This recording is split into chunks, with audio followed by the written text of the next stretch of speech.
everyone. This is Chris Murdock, Recruiting Connections with me.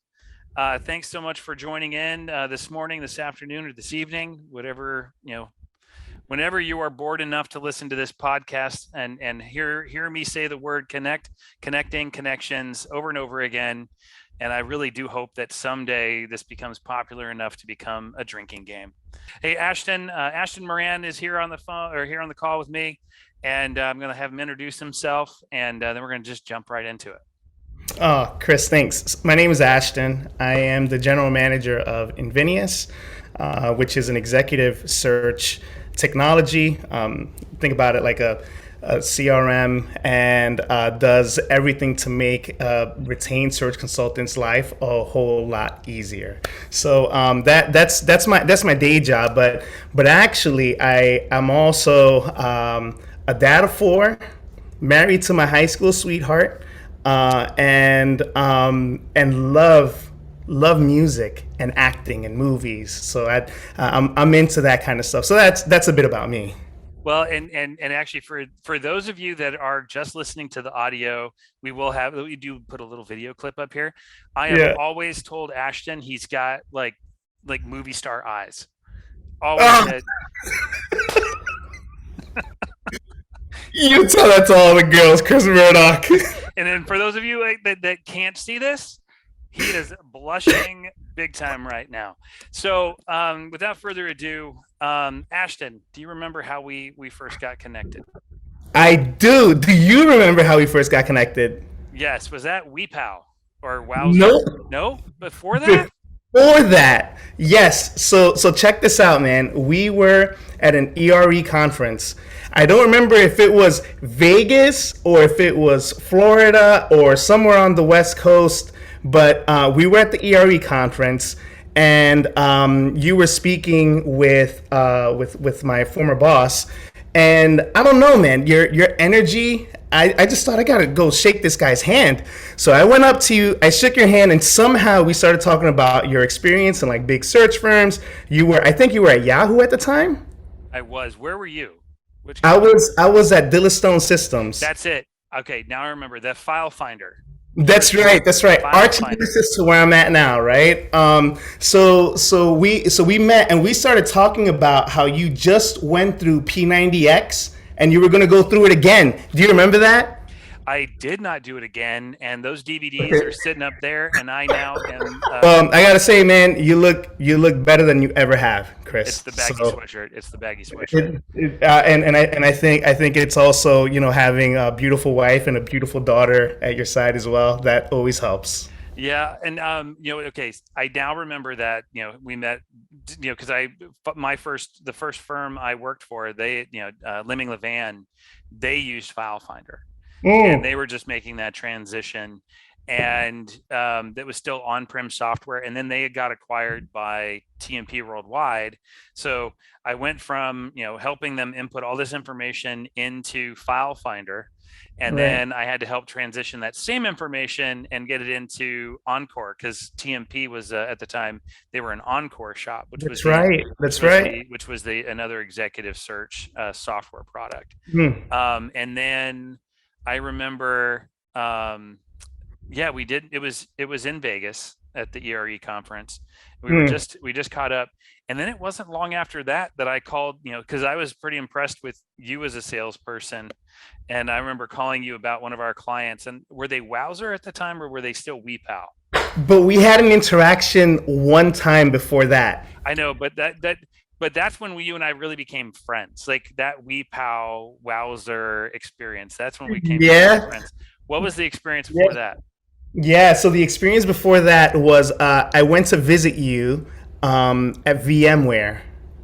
Because I think we were looking at Encore. Or no, we were looking at File Finder. Sorry. You were looking at File Finder, yeah. But you took me on this whole wonderful tour of the VMware offices. And, there were, I think, was there like a tennis court, basketball court or something like that, on the outside? Like, you showed me the ropes while we were there. Yeah, and that was when I was doing a contract through IQ Talent. That was actually right before we really took off. When you came to visit us at VMware, I'm all these, yeah, I'm in my 40s. I don't remember every, but I do remember also, I think I remember pointing out, anytime you see somebody walking on their phone in that parking lot by the basketball court, that's where everyone was interviewing.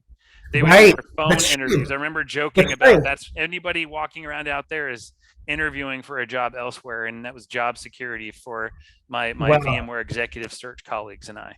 Yeah, those were the two interactions that I had prior, and then we had a few conversations. But you always struck me as someone who was genuine, thoughtful, and when we spoke about that we power opportunity, I I you got me so excited about it. I just thought, this is too good. This is too good Well, to be true. culturally, we had done a really good job, I think, of just knowing who each other were, and it's because we're both Mhm. empathetic people, and we're salespeople, Right.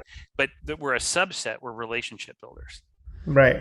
and we're connectors, and Yeah. so we go into every relationship not expecting something at the end. Yeah. We don't, there's no expectation of something. It's just, I'm here for you when you need me, and it's vice versa. And so you Yeah. and I had that, kind of understanding very quickly.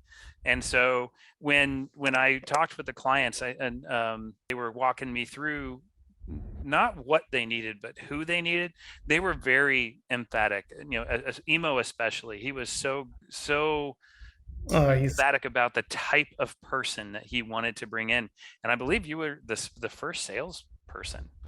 And really I believe that you were going to be the first, it was for the first wow. salesperson. They wanted somebody who was entrepreneurial, ready to build relationships, but also understood culture, like Mm, company culture and how important it was. wow.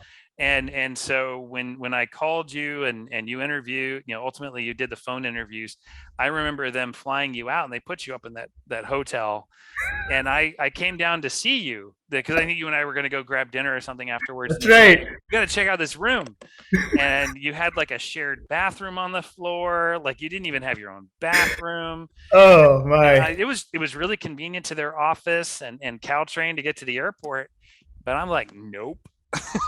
I remember that. That made such an impact on me on how hospitable you are in general, Chris. That you literally said no.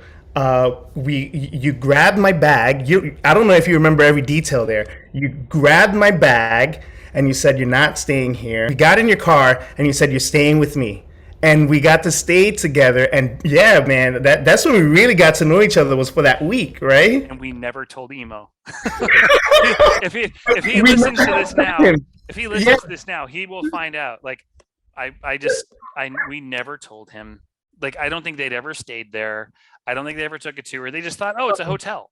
It's Yeah, going to be in I Silicon agree. Valley. It's going to be really nice. I agree. And that's how you got to know, Jen, and you stayed with us for, I think, a couple nights, and then you Yeah. back and you ended up getting the job. And um, we've managed to stay in touch. And so when it comes to connections, Mm, what's that first thing? I mean, you and I connected. We've remained connected. We value one another. But yeah. what does the word connection mean to you? So I'm gonna wear my heart on my sleeve a bit. I hope you don't mind. I truly believe that we've all been empowered and have been given this opportunity to be great. Everybody has this bit of greatness inside of them that is waiting to come out, if it hasn't already started to shine certain points. And I believe that people around us are the gifts to help create some catalysts in us to start showing that. So for me, when I think about people, when I think about the Chris Murdocks in the world, at least in my life, it's folks who are there to help me along my journey. And I'm in the same way, I'm responsible in helping people along in their journey. So I love what you said earlier, Chris, where it's not about trying to get something out of someone. It's, or trying to make a sale. That's short-term thinking, right? For me, when I make a connection with somebody, I want to know that in 30 years time, 40 years time, we're able to drink, seltzer water or vodka tonic or whatever it is that, whoever's on the other side likes to drink, that we're able to drink and we're able to have a good time, laugh, talk about meeting each other at an ERE, talking about P90X, right? Talking about, spouses and children and dreams that we have. And even talking about beautiful dogs like Whizzer. You remember Whizzer? I do. Yeah, Whizzer is one of my favorite dogs, man, that I've had the opportunity to meet with. yeah, so much personality in that dog. You would put him in we put him in a Hawaiian shirt, Hmm. and he would strut around like he was Ashton Moran. And no, it was great. He was such a great dog. But the thing is, he had personality. Yeah, You knew who he was, yeah, and he was always there. Like, if he yeah. could tell, he could tell if you were having a bad day. He'd sit in your lap, much like Ashton Moran. And no, just kidding. But the but when it comes to relationships, and this is why, like, IQ Talent, we don't have salespeople. Yeah. We don't have like a sales force doing cold calling.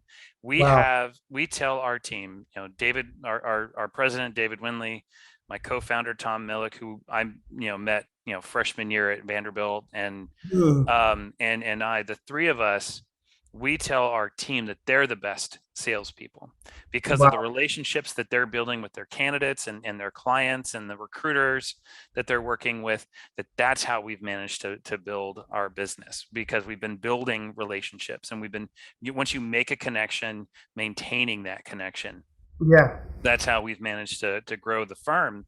And so we've instilled that. We have our team, they're very different. It's a very diverse group of people, Yeah. diverse in thought, gender, ethnicity, all of that.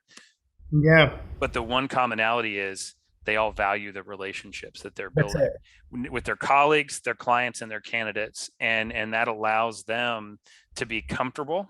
It allows them to be confident in their roles. They don't have to worry about, they don't worry about, oh, if I make a mistake, I'm going to get fired.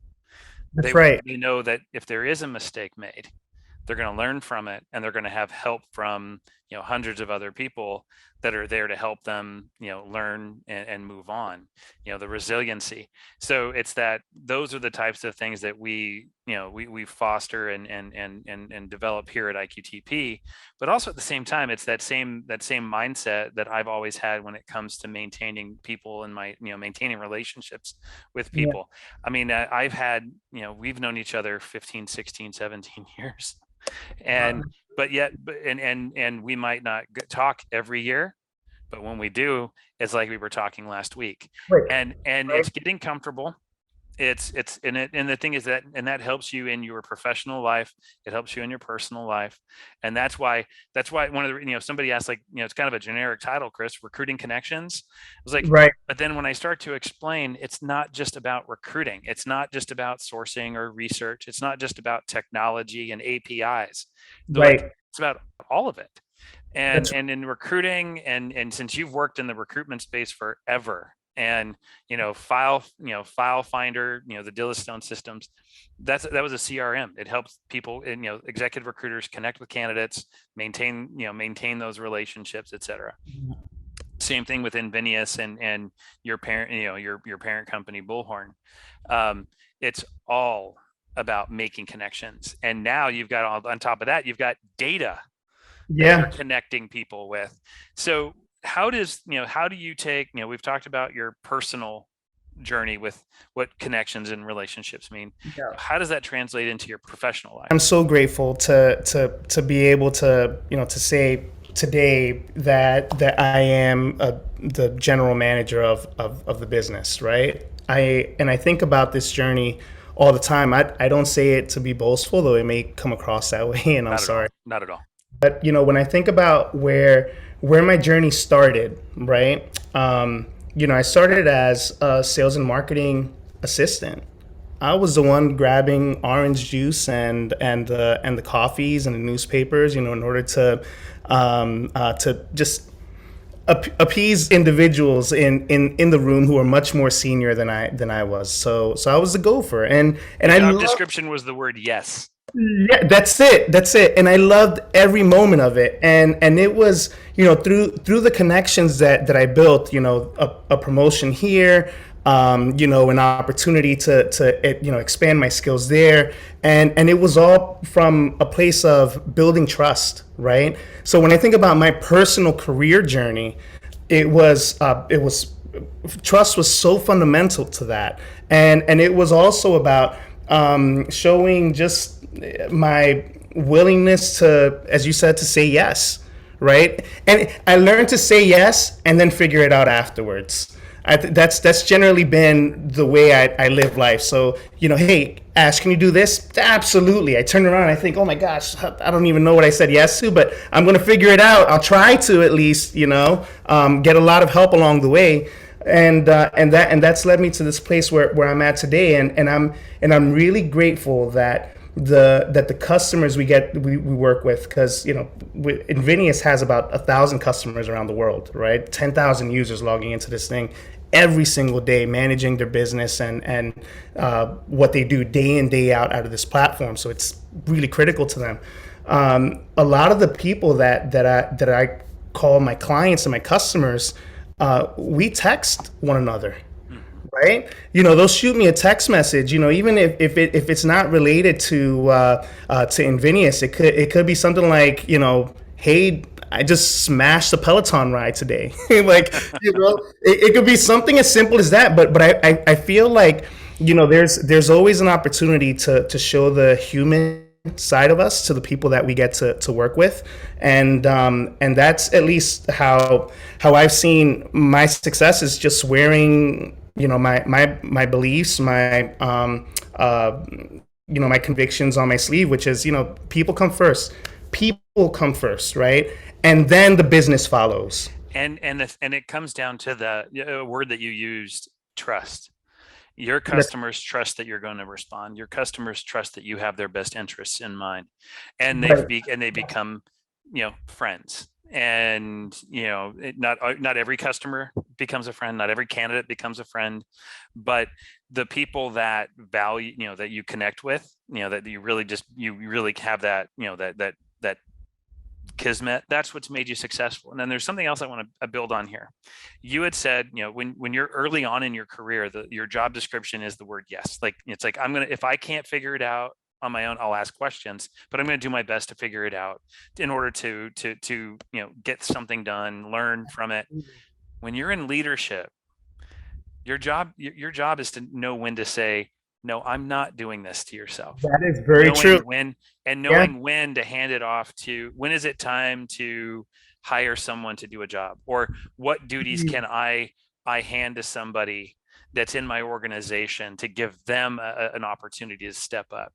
So I find that, early on, that transition from my job description being the word yes, and then over time transitioning more to that mental, nope, I shouldn't do this.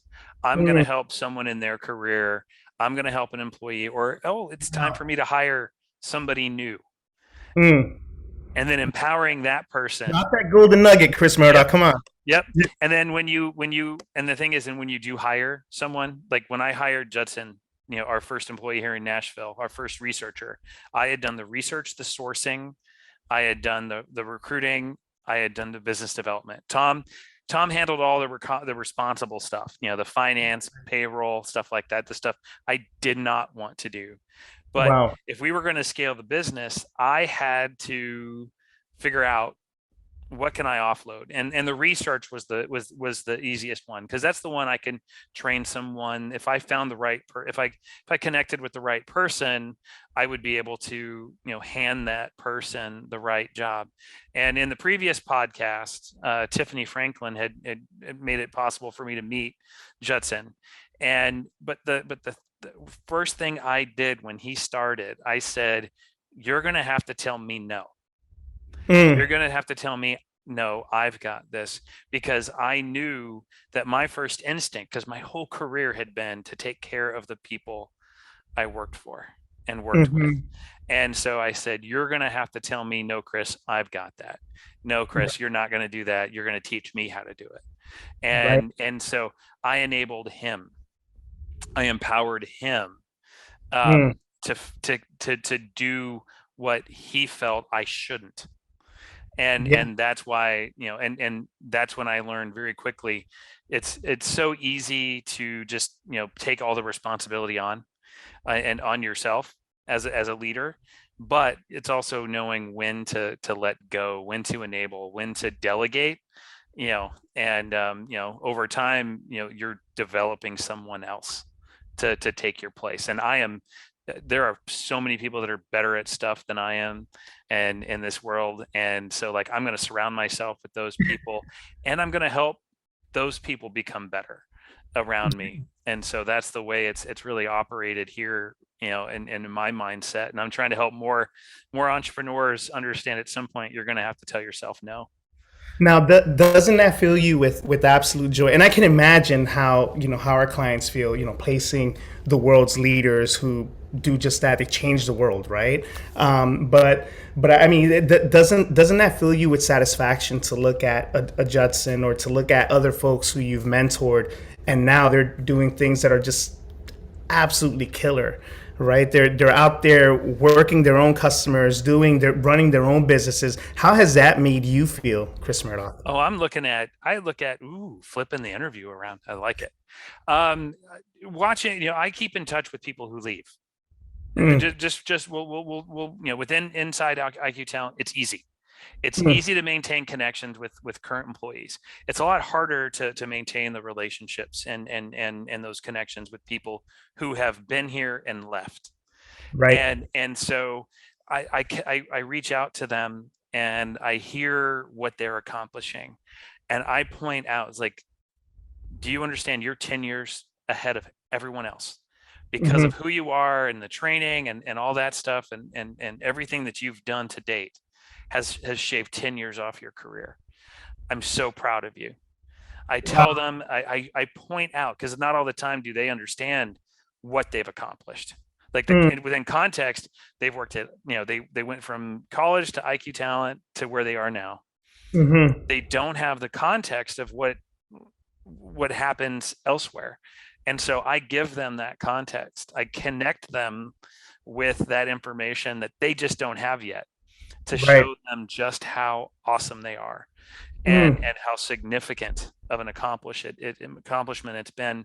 One of our current employees, she won the award for, like, employee of the year, the Spirit of IQ Talent Partners Award. wow. And it's a they're not, everyone's nominated by their peers, Yes. and so she won. She's also going to be 40 under 40, Wow. within Nashville Business Journal. So within Nashville, for this next year, she's going to be one of the top 40 under 40, and she's, like, just in her 30s, and Wow. just barely into her 30s. And I called her yesterday because it became official, and all that, and I told her just how impressive, and how impressive it is for her to have accomplished this, and how proud I was of her. And then, you know we just started talking about our kids, but I wanted her to understand just how awesome, just how awesome she was. And I do that with all of our former employees too. Like, when I hear about something, one of them getting promoted, or getting to add, like, 3 or 4 new members to their team, I'm on the phone with them, and Wow. to tell them just how great they are. Chris, that's so wonderful, and it's really emblematic of the person you are. I'm curious to know, who does that for Chris Murdoch? Everyone. I get advice and feedback from our newest employees to my oldest friends. Hmm. When I get feedback, and I need mentoring, it's like, if I think about something, if I think I need some help with something, I don't hesitate to ask for help. Like, I have never hesitated to ask for advice, and I'll figure out, like, could be somebody I worked with at Hydra, could be somebody I worked with at TMP. Yeah. Jeff Lemming, for example. This was the guy that hired me into my first job at Lemming Levan, that the firm got acquired by TMP. I worked for him for 1 year, and when I quit to go move to Seattle, I worked for him for a year in Atlanta, and I moved to Seattle. He had heard that I got a job at Heidrick and Okay. struggles, and I got one word as a subject line, and it was traitor. and but the thing is, I kept in touch with him. If I needed some advice, I'd call him, because he'd started a firm, and and he sold it. And then when I was starting IQ Talent, he and I connected, and he gave me some advice. And Mm. then on the 20-year anniversary, 20 years to the day that he hired me in October of 2019, we had breakfast. I was in Atlanta for SourceCon, and we were just catching up. And so he went from TMP to, they spun off and sold the executive recruiting group to Heidrick. So he was at Heidrick for a little while, Yeah, and then yeah. he and a bunch of the people from the former TMP folks, they all went to a company called Caldwell Partners. Look at that. And he'd been at Caldwell for over a decade, and we were just catching up. He was talking about the firm being so full of great, great partners, great print, great everybody, and the culture was great. And I was talking about IQ Talent, and he said, "Oh, I think we might be able to use you." And before you know it, they became a client. And then after a couple months, they asked if we'd be willing to merge. And so So COVID kind of put valuable. the deal on hold, and then now we're part of Caldwell Partners, and Wow. they're helping us grow. And it's just somebody that I valued for his opinion, ultimately led to a life-changing, both professionally and personally, life-changing event. And Right. now we have everything we need to grow faster than we've ever grown before. We've got a partnership with Caldwell that is firm to firm and person to person. It's indistinguishable, Hmm. because everyone there wants us to be successful, and we want them to be And successful. vice versa. Absolutely. And they've just enabled so much growth. We went from usually hiring 3 or 4 people a month to now does a dozen. And I think our current class is 16 people. It's the largest class we've ever had, and next month we're going to try for 20 to 30 people to come in and hire. So, but again, it's sometimes it's those little meetings, just asking for advice, or just kind of wanting to check in and see what somebody thinks, and it can change the trajectory of a lot of things. I feel the exact same way. I opened up when you asked me about connections. This conversation has really further proven that point, at least in my life, right? Like, I think about how you've had your journey with your mentor, with the people who you are a mentor to as well. Again, you've been placed there to receive, because you're showing your greatness to the world, Chris. Like, look at you, man. I remember when we met, you probably had single digit people at IQ Talent Partners, and I remember a telephone conversation that we had, that you said IQ Talent is going to be 100 strong one day, and I remember saying, Chris, I believe that you can get there. Look at you now. How many people are you now? 400. Four. You Yeah. were dreaming big when you thought 100.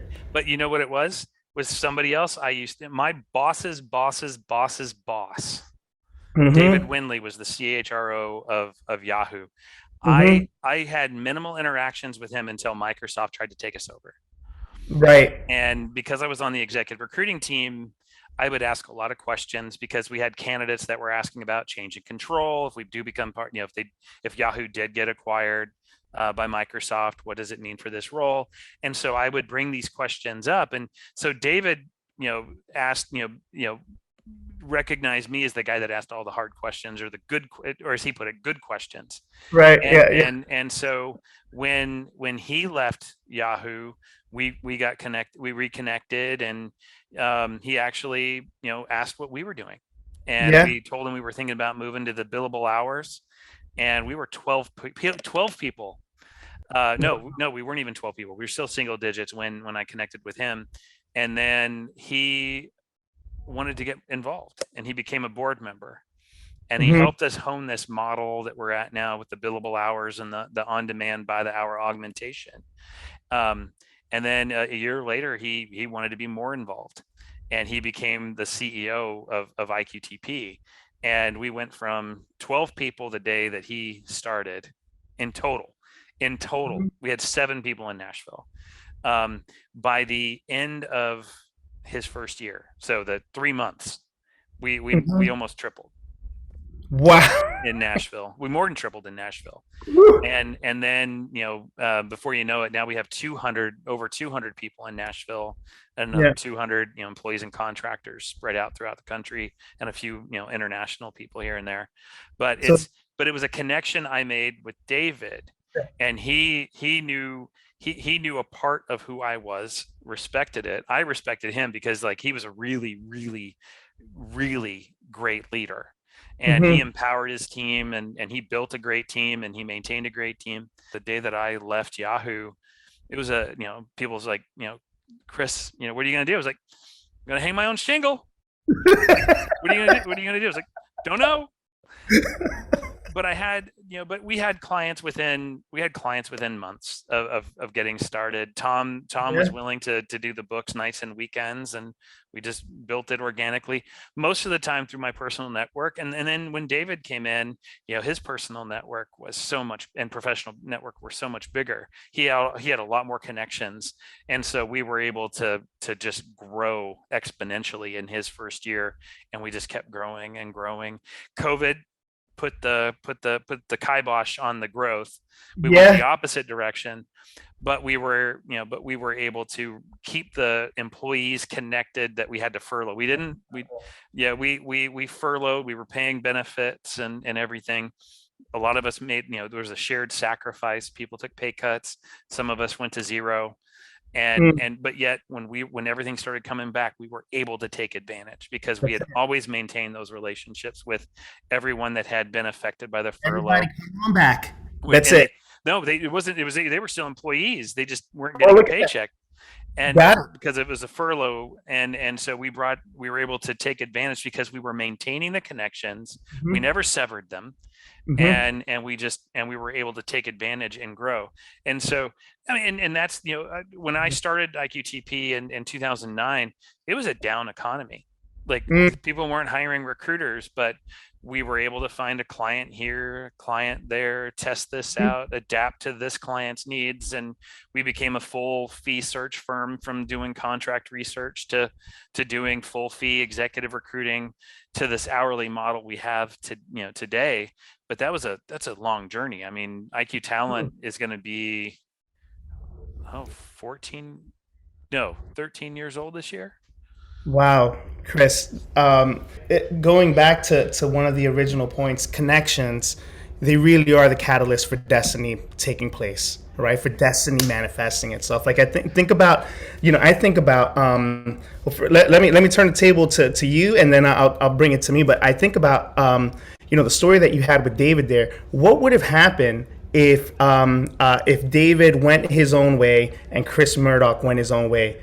What's the conversation that would be happening between us today? We would probably just be hitting, 60, 70 people.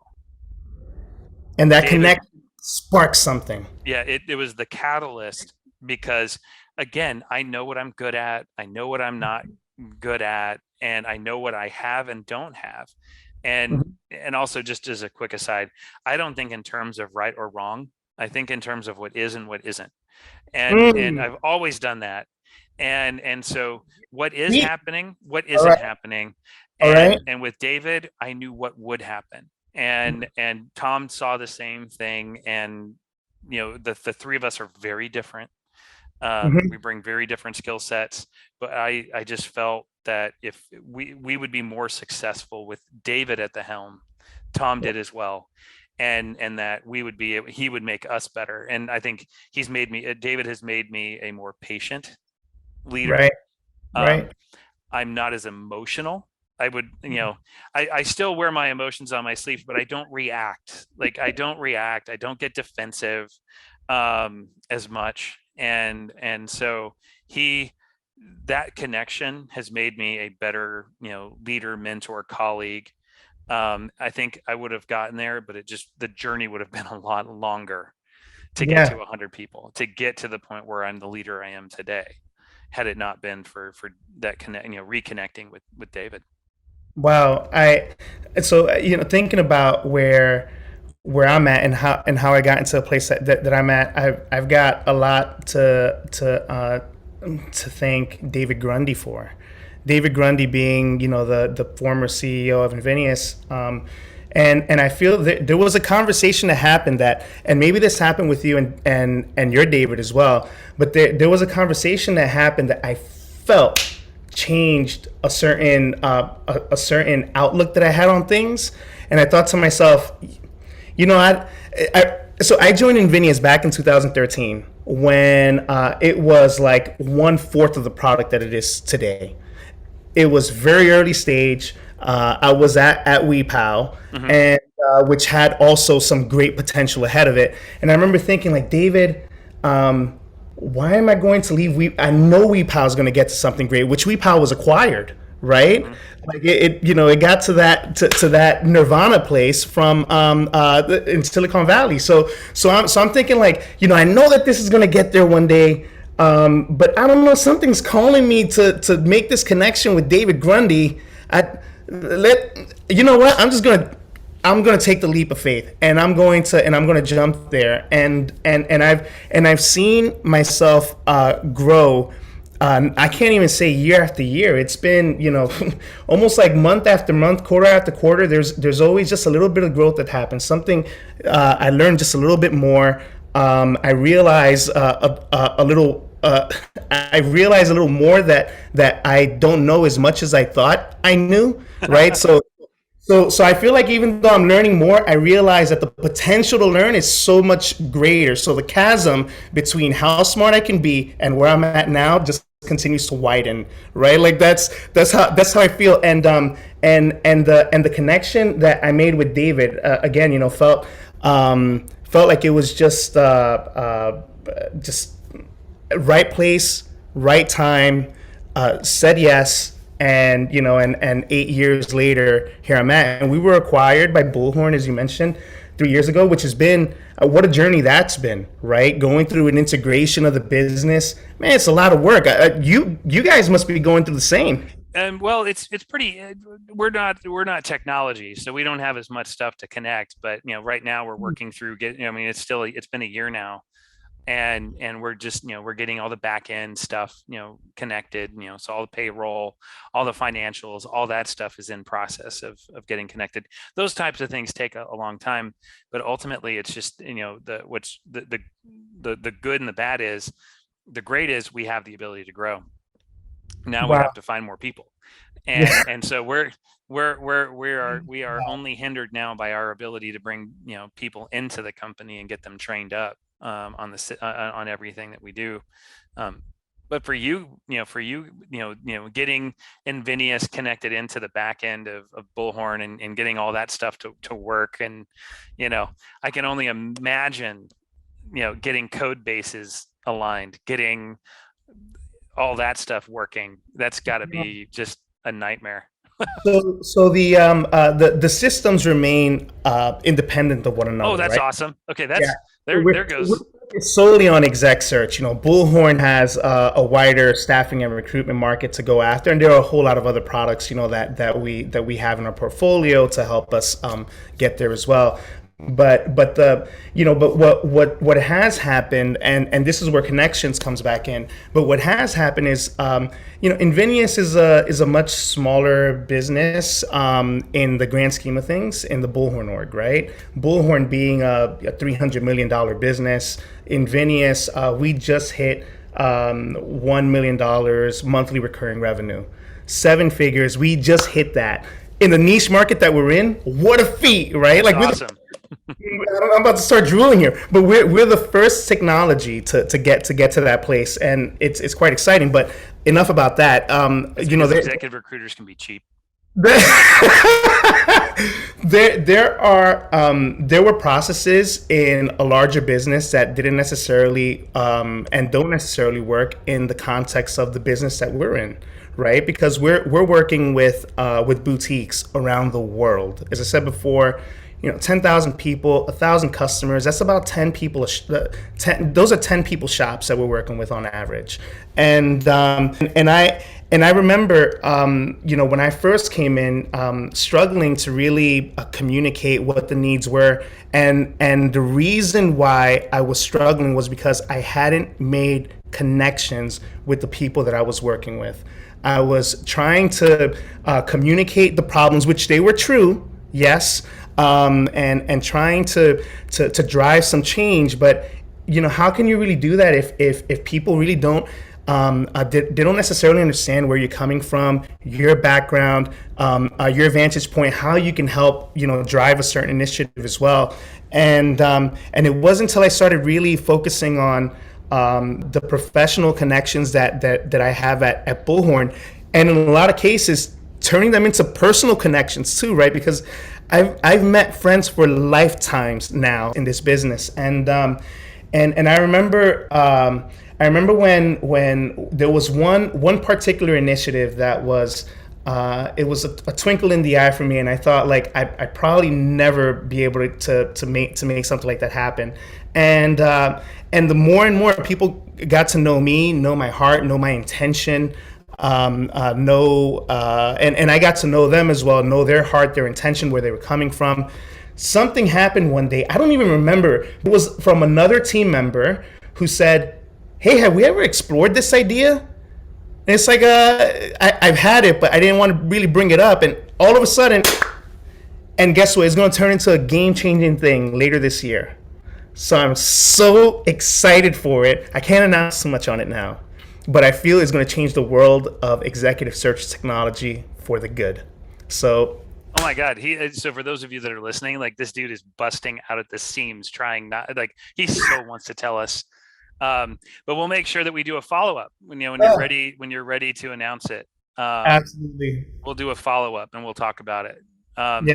Ashton, I want to thank you for taking the time to talk today. Chris, thank you. I know. I hope you didn't mind me getting too personal. This is just such a personal topic for me. And I was right there with you. No, this is going to be a personal journey. It's going to be a professional journey, with this. And I hope that, that everyone that's listening in on the different aspects of connections or connecting. And I hope if you're with this one, if you were doing the drinking game with vodka, I don't know. This one, we use the connect word a lot. But Ashton, thanks again. And do you want to do any kind of other shameless plug other than to make us all wait for the end of the year? But is there any other shameless plug you want to make? So I would just say, if you're an executive search consultant and you haven't talked to us at Invenias, you can easily change that. And trust me, it will change your life. Give me a call, connect with me on LinkedIn. I've got people who are ready and willing to speak with you like this and help change your life when it comes to retained executive search. The technology that we provide, best thing ever. That's all I will say. And that we can do it. And the thing is, and you mean every word. Every word. Single word. That's right. Chris, what a wonderful pleasure. Thanks for this is a privilege. You know why? For a couple things. One, how awesome to get to speak with Chris Murdock. Like, that's just a joy. Two, how awesome it is to be one of the early guests to something that I know is going to grow really big. I can't wait to say, hey, that Chris Murdock show? I was like one of the early guests. Yeah, number 4. Thanks everyone for tuning in. Please, feel free to provide feedback.